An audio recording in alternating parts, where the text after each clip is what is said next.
Brazilian താരം നെയ്മറിനെ സ്വന്തമാക്കാൻ തുർക്കി club Fenerbahce രംഗത്ത്. ബാല്യകാല ക്ലബ്ബായ സാൻഡോസ് എഫ്സിക്ക് വേണ്ടിയാണ് നിലവിൽ നെയ്മർ കളിക്കുന്നത്. ബ്രസീലിയൻ ക്ലബിനൊപ്പമുള്ള താരത്തിന്റെ കരാർ വൈകാതെ തന്നെ അവസാനിക്കും. ഈ സാഹചര്യത്തിൽ വീണ്ടും യൂറോപ്യൻ ഫുട്ബോളിലേക്ക് മടങ്ങിയെത്താനുള്ള അവസരം നെയ്മർ വിനിയോഗിക്കുമോ എന്ന് കണ്ടു തന്നെ അറിയണം. നിലവിൽ തുർക്കിഷ് ക്ലബിന്റെ പരിശീലകൻ ഹൊസെ മൗറിഞ്ഞോയാണ്. അതുകൊണ്ട് തന്നെ നെയ്മറെ പോലുള്ള ഒരു മികച്ച താരത്തെ എത്തിച്ചുകൊണ്ട് ടീം കൂടുതൽ ശക്തമാക്കാനാവും മൗറിഞ്ഞോ ലക്ഷ്യം വെക്കുക. ഈ വർഷമാണ് നെയ്മർ സൗദി ക്ലബ്ബായ അൽ ഹിലാലിൽ നിന്ന് തന്റെ പഴയ തട്ടകത്തിലേക്ക് വീണ്ടും കൂടുമാറിയത്. ബ്രസീലിയൻ ക്ലബിനു വേണ്ടി നിലവിൽ 12 മത്സരങ്ങളിൽ മാത്രമേ നെയ്മറിന് കളിക്കാൻ സാധിച്ചിട്ടുള്ളൂ.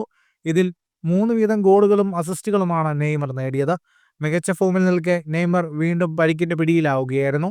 അൽ ഹിലാലിനൊപ്പവും പരിക്കിനെ തുടർന്ന് നെയ്മറിന് ധാരാളം മത്സരങ്ങൾ നഷ്ടമായിരുന്നു. ഈ മാസം നടന്ന ലോകകപ്പ് യോഗ്യതാ മത്സരങ്ങൾക്കുള്ള ബ്രസീലിയൻ ടീമിൽ നെയ്മർ ഇടം നേടിയിരുന്നു. എന്നാൽ അവസാന നിമിഷങ്ങളിൽ പരിക്ക് മൂലം താരം ടീമിൽ നിന്ന് പുറത്താവുകയായിരുന്നു. എന്നാൽ നെയ്മറിന്റെ അഭാവത്തിലും ബ്രസീൽ ലോകകപ്പ് യോഗ്യത ഉറപ്പാക്കിയിരുന്നു. ഫുട്ബോൾ ലോകത്തെ കൂടുതൽ വാർത്തകൾക്കും വിശേഷങ്ങൾക്കുമായി സ്പോർട്സ് കഫേ സബ്സ്ക്രൈബ് ചെയ്യുക.